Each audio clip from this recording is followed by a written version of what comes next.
Hare Krishna, everyone. Welcome to the Bhagavad Gita chapter summary series. Today we will be discussing the chapter summary of chapter number 13. Chapter number 13. Okay, we said in the beginning that Bhagavad Gita is divided into three parts. Okay, the first six chapters, then the next six chapter, and now another next six. So 1 to 6, 7 to 12, and then 13 to 18. So now we are on part 3 of the Bhagavad Gita. Okay. So here, as you will see, because the main part, the treasure of the treasure chest was already covered in chapter number 7 to 12. So now from 13 to 18, it is more of a deep dive into what has been already explained by Krishna. Okay. So we will give references when we discuss in these chapter 13 to 18, we will give references of where in the past, in which chapter this was already discussed. Okay, so that way we will even recap and revise. Okay, so in today's chapter, as normally, it starts with a question by Arjuna. Okay, and this question is where he is asking to Krishna, where he's asking Krishna to explain six things, six topics. Okay, why these six topics? Let us understand that. What is the importance that he's asking only these six topics of all the things in the world he could have asked? Okay, why these six topics? Because if we understand about these six topics is as good as understanding the entire Vedas. Okay, this, like, if you know about these six things, meaning if you know chapter 13, it is as good as you have an entire summary of the Vedas. So this is how important this chapter is. And I would say that once you know this chapter, you become wise. And that is the acronym of the day. WISE, wise. Okay. So here, um, because this is the summary of Vedas, we need to also be prepared for the fact that it's not gonna be very easy.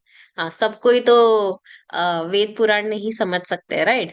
Not everybody is cup of tea to understand the entire Vedas and Puranas. So we need to be a bit patient.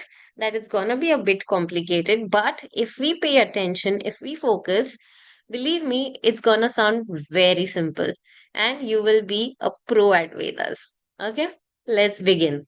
So, the first alphabet W stands for wise questions. Arjuna is asking wise questions. Or the questions, if you know the answer, you become wise. So, wise questions. W stands for wise questions. I stands for items of knowledge. S. S stands for Supersoul Realization. And E stands for enjoyer. Okay, so wise questions, items of knowledge, Supersoul Realization, and enjoyer. WISE. Okay, let's begin. So, wise questions. What are the six topics that Arjuna is requesting Krishna to define? So, first topic is Prakriti, which means material nature. Then is Purusha. Purusha means the enjoyer. Okay, it doesn't mean male, it means the enjoyer. Shetra. Shetra means field. Okay, an area, a geography, the field of activities. Shetrajna. The word Gnya comes from the word Jnyan. Okay, so Shetra का ज्ञान जो रखता है become क्षेत्रज्ञ. Okay, the knower of the field. क्षेत्रज्ञ. Okay, so Prakriti, material nature, Purusha, enjoyer, Shetra, field of activities, Shetrajna, the knower of the field. Then comes Jnanam, which is Gyan, knowledge. And then comes Jneyam. Jneyam is the object of knowledge. What is the goal by acquiring this knowledge? Okay. Prakriti, nature, Purusha, enjoyer, Shetra, field, Shetrajna, knower of the field, Jnanam, knowledge, Gneyam, object of knowledge. ठीक है? Okay. And these six topics are the key constituents of the entire Vedic philosophy. And therefore, Krishna is spending the entire chapter defining and discussing them. See, Arjuna is actually, we have said this time and again. Arjuna is actually an established transcendentalist. Huh? He's already a pure devotee of the Lord, but he's just playing a part of a materially entangled, conditioned soul. So he can pose these questions for benefit of us, because this is what he is playing the role is actually us, right? So Krishna begins this first by addressing Kshetra and Shetrajna. Although Arjuna asks Prakriti, Purusa, Shetra, Shetrajna, Jnanam, Jneyam. But Krishna is not taking the first two topics, Prakriti and Purusha, that will come in the end. Now Krishna is starting with Shetra and Shetrajna. Shetra, which actually is a commonly used term in Hindi, Marathi, means field of activities. When you are allowed to perform your activities in a certain boundary, that becomes your kshetra. Like, for example, if somebody is working in the office as a back office staff, so that office becomes your kshetra, the place where which you can work. If it is a school teacher, the school becomes your kshetra, right? If it is a salesperson, in the same office, so then the Shetra becomes bigger because he is allowed to operate elsewhere also. He has to travel other places also. So Shetra. So similarly, what is Shetra in this term? In the discussion, in the context that we are doing today, Shetra is our body, because we are allowed to perform activities by the medium of this body. So my body is my Shetra. Your body is your Shetra. Okay? So that is Kshetra, the field of activities. Okay. Now, what is Kshetrajna? The person who knows the field it becomes the Kshetrajna. Kshetra का ज्ञान रखने वाला becomes Kshetrajna. ठीक है? So who is now this person who knows this body? Me. I will know na what is going on in this body. If Jayesh Prabhu underwent a surgery, only he knows his pain. I don't know his pain. None of us can go through his pain. Even his wife cannot undergo his pain, right? Only he knows his pain. So what is happening in his body, only he knows. So he is the Kshetrajna of his Kshetra. ठीक है? So I am the Kshetrajna of this Kshetra, which is my body. So who is the knower? Is basically the Jiva, the soul. The soul is the knower of the body. तो soul become the kshetrajna of this body which is kshetra. ठीक है, kshetra kshetrajna, just words complicated लगेंगे, but I as I promised it is really really simple. ठीक है. Now but there is one more kshetrajna. There are two kshetrajnas. एक तो समझ में आता है, मेरा body, I will know everything that is happening, but there is one more kshetrajna. So there is a Shetrajna who knows all the Shetras. Like for example, there is a farmer. He will know what is happening in his field, how much harvest is happening, if there are any scarecrows, if there what kind of crops are planted, everything he will know. But and the other farmer will know his field. But the king, let's say the king of that entire region, he will know about all the land, right? All the fields which the other farmers may or may not know. Similarly, the super soul knows about all the Shetras. Like, of course, I don't know what Jayesh Prabhu felt when he underwent a surgery, but the super soul knows. And similarly, the super soul knows what's going on in my body. Super soul knows what's going on in your body, right? So like that. So super soul knows is also the Kshetrajna, because he knows the Kshetra of everybody, entire Kshetra. Okay, not a limited Kshetra. So there are two Kshetrajnas. Kshetra is body, the field of activities, and two Kshetrajna. One is the soul and the other is the super soul. Clear? Okay. Now, if we realize that this body might change, but meaning Kshetra might change, like sometimes the office might change, the field of activities changes, but the Kshetrajna is permanent, right? So that is the difference between Kshetra and Kshetrajna. Kshetrajna, the knower, the Jiva, the soul, is permanent, but the Kshetra will change. And the person who understands this, okay, who has this knowledge that the Kshetra is different from Kshetrajna, which means the body is different from soul, that person is actually said to have knowledge. Okay, like most of the people, they identify themselves with their body. Okay, this is my hand, my leg, my money, my car, my house, my children. But who is me, right? For example, another example to be taken is when somebody passes away. Okay, so that time what happens is, the body is still there, and they say ये चला गया. अरे कहाँ चला गया, ये तो यही तो है, इसका हाथ पैर सब कुछ यही है, बट ये गुजर गए. अरे कहाँ चले गए? तो कौन चला गया? ये तो यही है, इसकी पूरी शरीर यही है, इसके सारे पार्ट्स यही है. तो चला कौन गया, so therefore we understand that actually who is left away, who's passed away, they say is passed away. Who passed away? So the soul passed away. That is the Shetrajna. Okay, so that is why we need to understand that we are not the body, we are the soul. This is my body, I am the soul. It's not I am the body and I have a soul. No, no, no, no. I am the soul, I have a body, and I have bodily extensions like my children, my wealth, my car, my job, my designations, which are temporary. Okay. So the person who knows that there is a difference between the body, which is the field, and myself, the knower of the field. Okay, that is a knowledgeable person. Clear? That is why Kshetra and Kshetrajna. So this is like a movie, okay, or maybe a drama on a stage. Okay, as soon as the curtain opens, okay, I am a girl, I'm an Indian, I'm a CA, I'm a wife, I'm a mother. Okay, theater close, drama over, curtain falls, ting, ting, ting, ting, ting.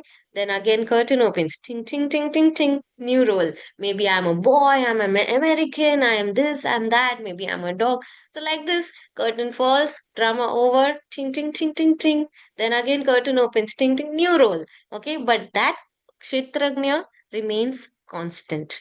Clear? But one Shetrajna, he forgets. As soon as curtain falls, he forgets what he was in the past. Okay. But the other Shetrajna, the super soul, he remembers all the dramas that had happened in the past. Right? So that is why there is another Shetrajna, the super soul, who is the all knower. Okay. Now, so this is clear. Kshetra ho gaya, Kshetrajna ho gaya. Next topic is Jnanam. Okay, the knowledge, the items of knowledge. So I stands for items of knowledge, which is verse number 8 to 12 of this chapter. Now, these verses, they describe how this Kshetrajna can disentangle himself from the Kshetra by cultivating Jnana. Meaning how the super soul, the Jiva, sorry, how the soul, the Jiva, can disentangle himself, okay, from this body by cultivating knowledge. How me, myself, can disentangle myself from this body, which I think to be me, okay, by cultivating knowledge. So that's Jnanam. Okay. Once I have this Jnanam, I can very well have a line of demarcation between me as a jiva and my body, which is the field of activity. Why I'm saying this? Because not everybody understands this difference. For you and me, we would say, "अरे ये तो मालूम ही है ना कि मैं अलग हूँ, I'm not the body, I'm the soul." Why? Because we studied in chapter 2. That is why. Because we got this knowledge from Bhagavad Gita. But most of the people, how they operate, even if theoretically we might know that I'm not the body, I'm the soul. But when we operate practically in our daily lives, how do we operate? We give priority to everything that's related to this body, which is temporary drama which is going on. I will give priority to health, wealth, and everything else like my families, my job, my car, my investments. All this will be prioritized. Okay, but we know that this is temporary, this will be gone with the curtain falling down, right? So this is how it is, that although we know theoretically that I am not the body, I am the soul, but still practically we have still not applied, even though we are learning it from the beginning of Bhagavad Gita, chapter 2. That is why now Krishna in chapter 13 is again repeating the same story, right? For us to completely absorb and be convinced of this fact and cultivate this knowledge. Now, speaking about knowledge, what is knowledge? Is knowledge lot of collecting lot of information, memorizing a lot of shlokas, let's say in spiritual knowledge, or in material knowledge, memorizing other things, like you just know everything at the back of your mind, at the tip of your tongue? Is that somebody who is very knowledgeable? What kind of knowledge it is if it actually makes you more proud and egoistic? That's not a knowledge. I was just listening somewhere that when around the Second World War, there was one survivor who said that what happened during that period is like every or most of the people, most of the human beings over there were treated very inhuman manner. Okay, they were like they had to undergo a lot of torture to their bodies because of the Hitler, and all the people who were actually inflicting this torture on those people without even providing them anesthesia were actually highly qualified medical professionals. They were very highly educated people. So what is the point of this knowledge when you don't have basic qualities in you, right? What is this point of the knowledge when it just makes you more and more proud, and it makes you less and less human, it makes you more animalistic, right? So that's not knowledge. What is true knowledge is when your character improves, when you become more human, when you imbibe all the qualities. What are these qualities that Krishna has described over here? He says humility, pridelessness, non-violence, tolerance, simplicity, approaching a bona fide spiritual master, cleanliness, steadiness, self-control, renunciation of the objects of sense gratification, absence of false ego, freedom from entanglement with children, wife, home, and the rest, and even mindedness, and so on and so forth. So this is these are there are more. So these are the topmost qualities, some of the top notch which I remember from that. So he said all these things in this chapter as the items of knowledge. Of these, humility is the most important one. Approaching a bona fide spiritual master is a very important one. So these two, I think, are the most important amongst the items of knowledge that are listed over here. Okay, so once we have this kind of a knowledge, it becomes easier for us to cultivate that tendency, that practical application of the knowledge that we are talking about. Once we have these items of knowledge, it becomes easier for us to apply this knowledge which we are talking about. What is this knowledge? What is the Jnanam? That we are not the body, we are the soul, right? That the Shetra is different from the Shetrajna. So that is about I, items of knowledge. So W was wise questions, I is items of knowledge, S is super soul realization. Now, having described which topics were done, Shetra, field of activities, Shetrajna, knower, and Jnanam. Jnanam is knowledge. Now he is going to the fourth topic, which is Jneyam, object of knowledge. What is the object? What is the goal? What is the purpose of this knowledge? Okay, like after receiving this knowledge, what are we supposed to aim at? So the purpose of this knowledge is to realize the super soul. Okay. In these verses, Krishna is describing all the inconceivable features of the super soul, which means these cannot be understood inconceivable. Why we call it inconceivable? Because this cannot be understood by logic and mundane intelligence. Okay. So then how to understand this? Krishna says, only my devotees can understand this thoroughly and thus attain to my nature. So in order to understand this knowledge, to understand the purpose, the object of this knowledge, basically in order to realize the super soul, what we need to do, we need to become devotees of the Lord. Then we can do it, not by our mental speculation, not by our mundane intelligence. We cannot do that, not by some logic. We cannot. Why? Because these qualities of the super soul, like for example, what are these qualities we are talking about? Okay, so he says that the super soul is all knower. He's omnipotent. Okay, what does it mean, omnipotent? Omnipotent meaning that he has all the potencies that we can or cannot think of, because inconceivable. So that's why we cannot think of. So let's say normally we understand the fact that that we can eat with our mouth, okay, and we can see with our eyes, okay. But let's say Krishna can eat with his eyes, okay. Now that is omnipotent, that you could do any other activity by any other part of the body, that you're not restricted to a certain part of the body in order to perform one activity. Now, how to understand this? It's so difficult. If I say, oh, this person can eat with his eyes or eat with his skin, but when we see that some animals, some birds, some bees, some aquatic animals, they have the capability of doing, of eating, breathing, of doing other activities which normally we do with one part as humans, but they do it with different, like maybe breathing with the skin, okay, or something like that, or eating by absorbing through the skin, or something like that.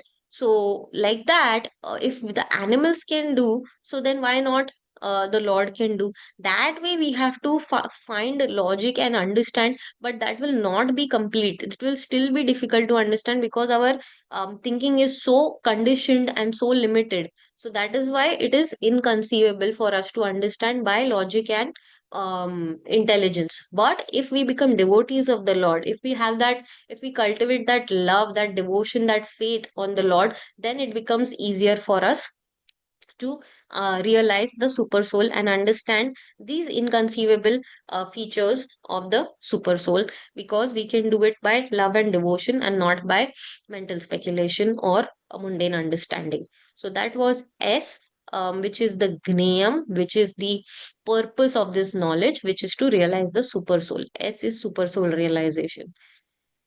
Then the last 15 verses of this chapter, E stands for enjoyer. So W stands for wise questions, I stands for items of knowledge, S stands for super soul realization, and E is the enjoyer. So we said in the beginning that Arjuna started this chapter by asking Krishna to explain six topics.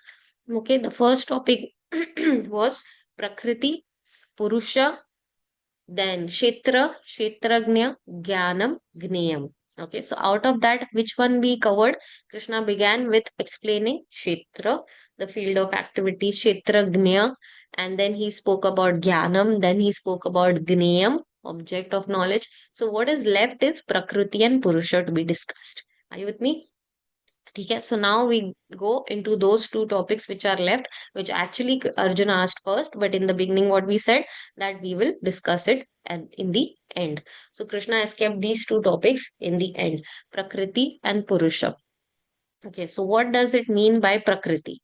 Prakriti means the material nature, the matter. Okay, and what it means Purusha? Purusha we already discussed, it means the enjoyer. Okay, now the conditioned soul, the Jiva, it desires to control and enjoy matter. We all have that tendency where we want to control things, control people, right? And enjoy through our senses the material things that are available.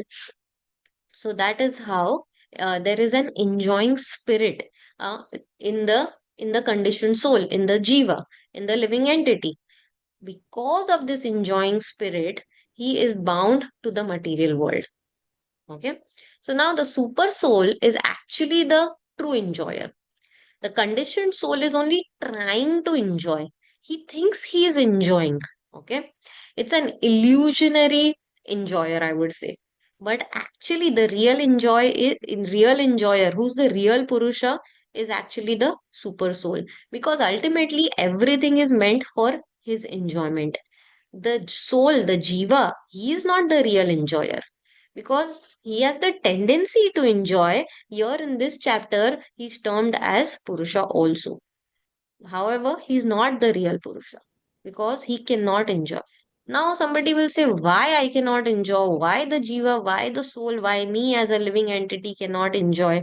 Because the material nature through which you are trying to enjoy has limited resources. So, whenever there is a concept of limited resources, what will happen?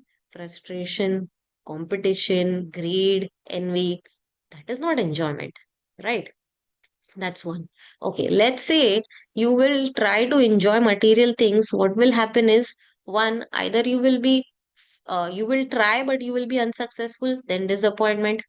You will be successful, but what will happen, the enjoyment will be temporary, because ultimately it will fade out. Let's say you want to buy the latest iPhone, okay, that is your enjoyment, but again there will be, after few years, there will be better and better one, upgraded technology, then again the enjoyment gets faded. But you will say, no, no, no, no, I will not buy iPhone, I will buy gold because it appreciates, it doesn't fade. Okay, then what problem will come, with any enjoyment? Let's say if it is not temporary, let's say it is a longer time sustainable, then comes always in combo package in the material world. Some kind of problem will come, plus one, okay, tag along. How?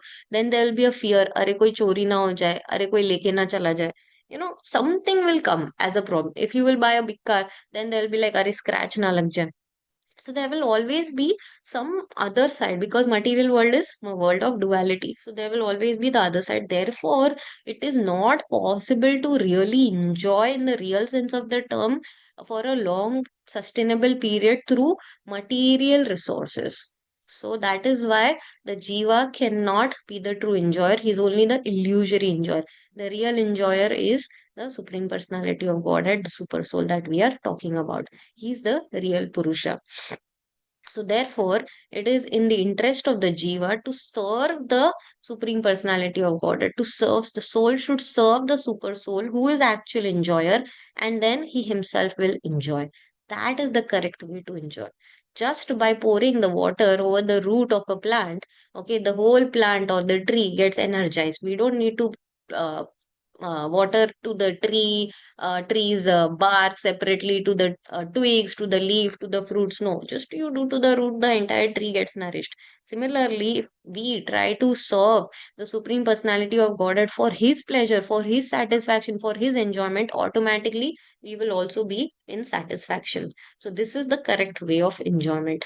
So we also know in the story of Durvasa Muni, where Durvasa Muni came to the Pandavas, and the Pandavas had already eaten their meal. Even Draupadi had eaten the meal. So what happened is, like, now Durvasa Muni came with his 10,000 disciples, and there was nothing to eat at home. So Draupadi prayed to Krishna, and then Krishna came and asked only for a morsel of food. And then there was one morsel of rice on the Akshay Patra, which Krishna ate, and then he was satisfied. So obviously all the disciples and all the, and including Durvasa Muni and plus his 10,000 disciples, they felt satisfied. They felt now they are no more hungry. They cannot eat anymore.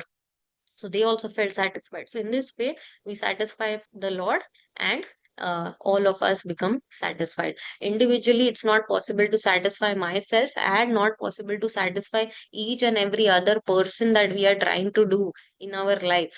We are trying to satisfy our boss, we are trying to satisfy our parents, our spouse, our children, our relatives, so many other people. But again, we see that always, how much ever we do, then it's say like, no, it's still not satisfied. There's always complaints, especially husbands, they will know better. So what the best thing is to do is to try to satisfy the Lord, and everybody will be satisfied. Try it to believe it. Okay. So we will conclude by just making a recap of the six topics that we discussed. Arjuna asked Prakriti, Purusha, Shetra, Shetrajna, Jnanam, Gneyam. Okay. And Krishna started with Shetra. Shetra is the field of activities, which is the body. Shetrajna, the person who knows the Shetra, who's the Jiva. Okay, I will know what is happening in my body. And second, Shetrajna is the super soul who knows about all the bodies. Okay, so two Shetrajnas. Then Jnanam, what is Gyan? Gyan is basically the knowledge with which the Shetrajna knows that Shetra is different from him, from which he can create a line of demarcation between the body and the soul. Because normally everybody thinks I am the body, and works relating to things, prioritizes everything related to body and bodily extensions, my family, my wealth, my car. Okay, everything, everybody gives a priority to this, which is actually temporary, and it will change in the next life. But uh, true knowledge helps us to understand the difference between the body and the soul, that I'm not the body, I'm the soul. Okay, and just not know it theoretically but apply it practically. So that's Jnanam. Gneyam is the object of knowledge, the goal.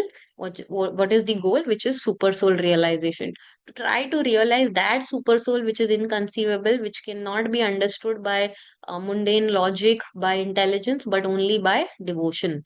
And ultimately, Prakriti and Purusha. Prakriti is the material nature, and Purusha is the enjoyer. There is a real enjoyer who's the super soul, and there is an illusory enjoyer who thinks he's enjoying, but actually he is not enjoying.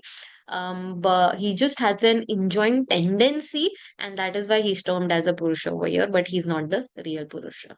So that's the summary of the class today. If anybody has any questions, comments, feel free to unmute yourself. And thank you so much for your time and participating. See you next week for chapter number 14. Hare Krishna.